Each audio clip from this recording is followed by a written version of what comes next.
고정자 권사입니다. 욥기 28장입니다. 은이 나는 곳이 있고 금을 재련하는 곳이 있으며 철은 흙에서 캐내고 동은 돌에서 녹여 얻으니라. 사람은 어둠을 뚫고 모든 것을 끝까지 탐지하여 어둠과 죽음의 그늘에 있는 강석도 탐지하되 그는 사람이 사는 곳에서 멀리 떠나 갱도를 깊이 뚫고 발길이 닿지 않는 곳 사람이 없는 곳에 매달려 흔들리니라. 음식은 땅으로부터 나오나 그 밑은 불처럼 변하였도다. 그 돌에는 정욕이 있고 사금도 있으며 그 길은 솔개도 알지 못하고 매의 눈도 보지 못하며 용맹스러운 짐승도 밟지 못하였고 사나운 사자도 그리로 지나가지 못하였느니라. 사람이 굳은 바위에 손을 대고 산을 뿌리까지 뒤덮으며 반석에 수로를 타서 각종 보물을 눈으로 발견하고 누수를 막아 스며 나가지 않게 하고 감추어져 있던 것을 밝은 대로 끌어내느니라. 그러나 지혜는 어디서 얻으며 명철이 있는 곳은 어디인고 그 길을 사람이 알지 못하나니 사람 사는 땅에서 찾을 수 없구나. 깊은 물이 이르기를 내 속에 있지 아니하다 하며 바다가 이르기를 나와 함께 있지 아니하다 하느니라. 순금으로도 바꿀 수 없고 은을 달아도 그 값을 당하지 못하리니 오비르 금이나 귀한 청옥수나 남보석으로도 그 값을 당하지 못하겠고 황금이나 수정이라도 비교할 수 없고 정금 장식품으로도 바꿀 수 없으며 진주와 백옥으로도 비길 수 없나니 지혜의 값은 산호보다 귀하구나. 구수 항옥으로도 비교할 수 없고 순금으로도 그 값을 헤아리지 못하리니라. 그런즉 지혜는 어디서 오며 명철이 머무는 곳은 어디인고 모든 생물은 눈에 숨겨졌고 공중의 새에게 가려졌으며 멸망과 사망도 이르기를 우리가 귀로 그 소문은 들었다 하느니라. 하나님이 그 길을 아시며 있는 곳을 아시나니 이는 그가 땅끝까지 감찰하시며 온 천하를 살피시며 바람의 무게를 정하시며 무릎 분량을 정하시며 비 내리는 법칙을 정하시고 비구름의 길과 우레의 법칙을 만드셨음이라. 그때에 그가 보시고 선포하시며 굳게 세우시며 탐구하셨고 또 사람에게 말씀하셨도다. 보라, 주를 경외함이 지혜요 악을 떠남이 명철이니라. 하늘에 계신 우리 아버지여, 이름이 거룩히 여김을 받으시오며 나라가 임하옵시며 뜻이 하늘에서 이룬 것 같이 땅에서도 이루어지이다. 오늘날 우리에게 일용할 양식을 주옵시고 우리가 우리에게 죄 지은 자를 사하여 준 것 같이 우리 죄를 사하여 주옵시고 우리를 시험에 들게 하지 마옵시고 다만 악에서 구하옵소서. 대개 나라와 권세와 영광이 아버지께 영원히 있사옵나이다. 아멘.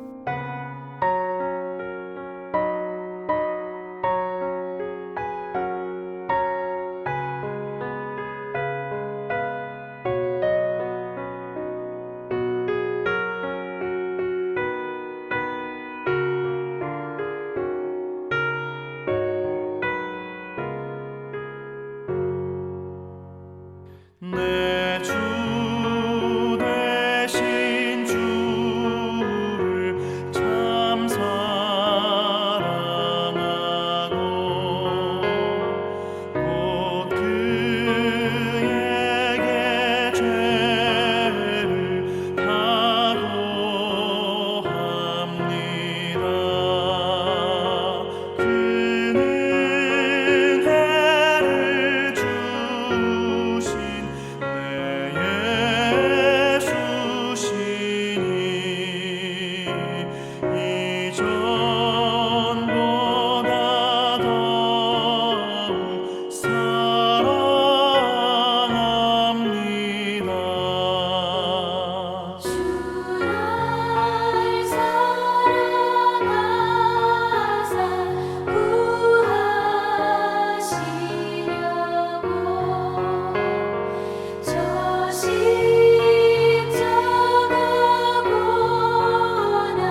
오늘은 1월 19일 월요일 아침 묵상을 함께 나누겠습니다. 본문은 창세기 13장 1절부터 18절 중에 5절부터 12절까지의 말씀을 읽겠습니다. 아브라함의 일행 롯도 양과 소와 장막이 있으므로 그 땅이 그들이 동거하기에 넉넉하지 못하였으니 이는 그들의 소유가 많아서 동거할 수 없었음이니라. 그러므로 아브라함의 가축의 목자와 롯의 가축의 목자가 서로 다투고 또 가나안 사람과 브리스 사람도 그 땅에 거주하였는지라. 아브라함이 롯에게 이르되 우리는 한 친족이라 나나 너나 내 목자나 내 목자나 서로 다투게 하지 말자. 내 앞에 온 땅이 있지 아니하냐. 나를 떠나가라. 내가 좌하면 나는 우하고 내가 우하면 나는 좌하리라.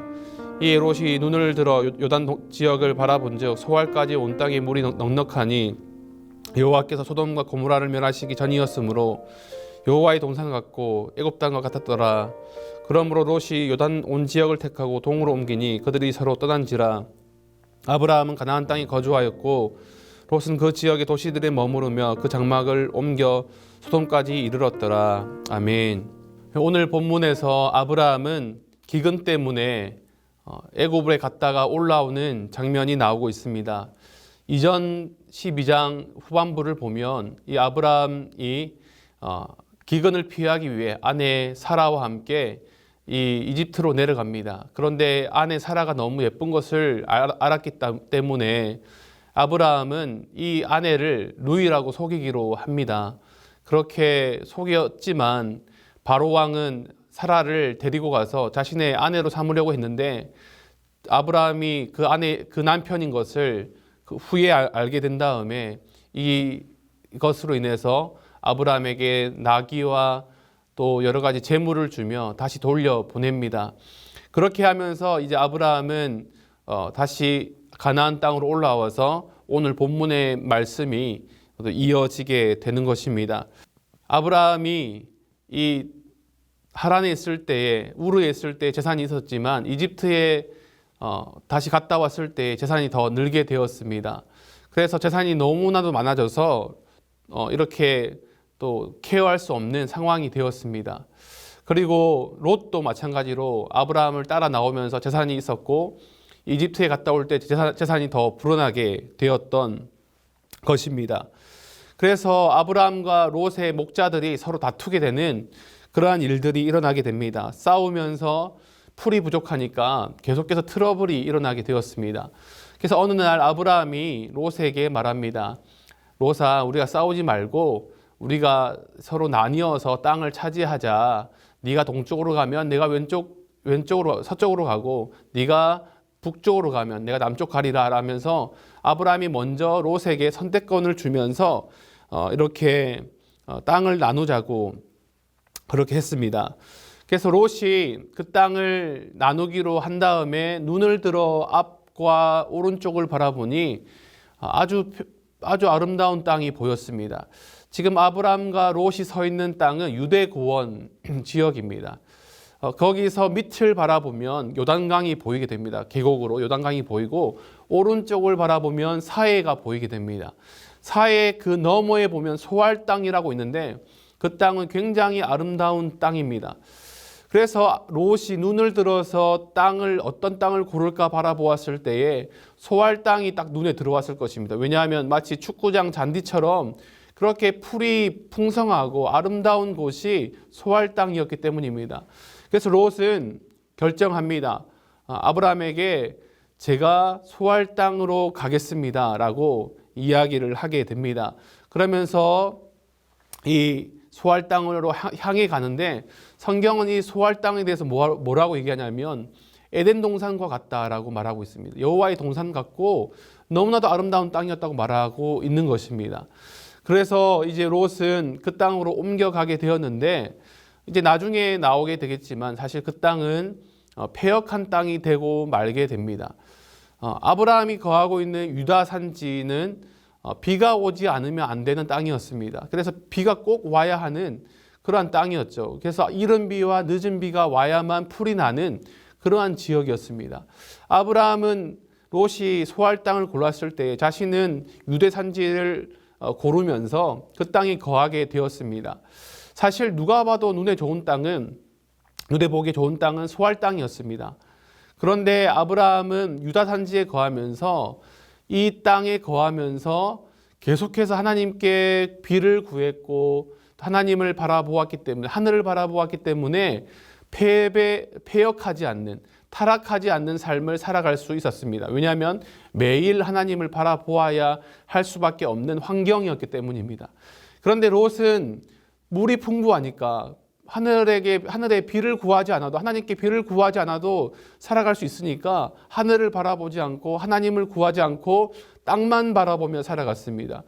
결국 그렇게 풍부했던 물은 저주의 근본이 되고 말게 된 것입니다. 이제 후에 나오겠지만 롯은 그 땅에서 타락하여 패역하게 되고 말게 되는 것입니다. 그렇지만 아브라함은 헤브론으로 옮기면서 유대 산지에 거하면서 하나님께 기도하고 하나님의 얼굴을 구하는 삶을 살아가게 되었습니다. 오늘 저와 여러분은 어떤 땅에 거하고 있는지를 한번 돌아보았으면 좋겠습니다. 물이 풍부한 소알 땅입니까? 아니면 거칠고 척박한 유대 산지와도 같습니까? 저와 여러분이 아름다운 소알 땅과 같은 물이 넉넉하고 풍부하고 재물이 많고 모든 환경이 안락한 상황에 거하고 있다면 감사하십시오. 그러나 감사로 끝나는 것이 아니라 그 감사에서 항상 하나님을 바라볼 수 있도록 눈을 들어 하나님과 계속된 의지적인 관계를 만들어야 합니다. 마음을 매일 드림으로 안락한 환경이 타락하지 못하게 막도록 하나님께 매일 구하면서 기도하는 삶을 살아가야 하는 것입니다. 하나님의 얼굴을 구하지 않으면 반드시 인간은 패역하게 되어 있습니다. 타락하게 마련입니다. 노아 시대 때도 그랬습니다. 그들은 하나님의 얼굴을 구하지 않았기 때문에 죄가 간영하게 되었고 결국에는 타락하고 말게 되었던 것입니다. 저와 여러분이 하나님께서 주신 축복 가운데 있다면 집도 차도 모든 환경이 다 좋다면 감사해야 합니다. 그러나 감사해서 그냥 감사하고 하나님을 바라보지 않는 삶이 아니라 매일매일 마음을 다해서 뜻을 다해서 하나님을 바라볼 수 있도록 해야 패역하지 않을 수 있다라는 것입니다. 반대로 아브라함처럼 유다 산지처럼 척박한 환경에 놓여져 있는 분들이 있다면 저와 여러분이 그런 상황에 있다면 그럼에도 불구하고 하나님을 바라보는 삶을 놓쳐서는 안 됩니다. 척박한 환경, 어려운 환경들 좋아할 사람이 아무도 없습니다. 질병이 있고 직장에서 해고를 당하고 물질적인 어려움이 있고 또 여러 가지 마음의 고통이 있는 또 정신적인 아픔이 있는 그런 삶에 놓여져 있다면 그 삶은 누가 봐도 좋아할 만한 상황이 아닙니다. 암에 걸리고 어려움이 있다면 누가 그 상황을 좋아하겠습니까?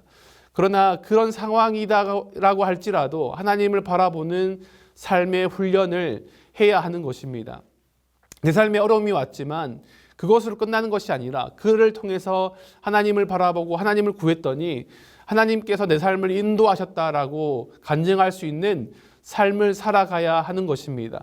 지금은 비록 어렵고 광야 같고 거친 환경 속에 있지만 하나님을 구할 때 하나님께서 이른 비와 늦은 비를 부어주심으로 그 마른 심령의 생수가 쏟아지게 되므로 갈급함이 채움받게 되고 하나님의 생수로 인하여서 풍성한 삶을 살아갈 수 있을 것입니다. 사실 중요한 것은 환경이 아닙니다. 환경은 하나님을 바라보게 만드는 수단일 뿐입니다.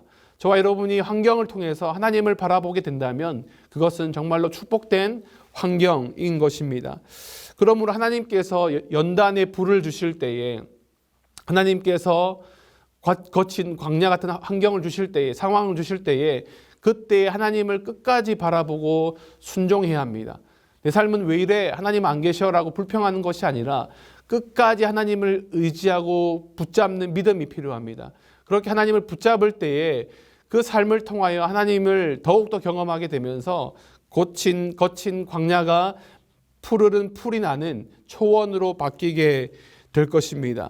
그렇기 때문에 저와 여러분이 어떤 상황에 있든지 간에 하나님의 얼굴을 구하며 끝까지 바라보아야 할 것이고요. 끝까지 감사하는 삶을 살아가야 할 것입니다.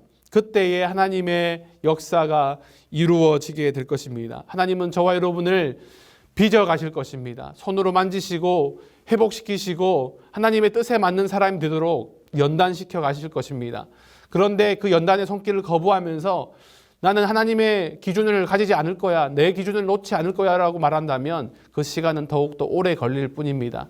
하나님께서 저희를 만들어 가실 때에, 빚어 가실 때에 그 뜻에 순종하며 순복하며 엎드리게 되면 하나님께서 저희를 통해서 하나님의 이루고자 하시는 그 일들을 이루어 가실 것입니다. 다음 문이 열리게 될 것입니다.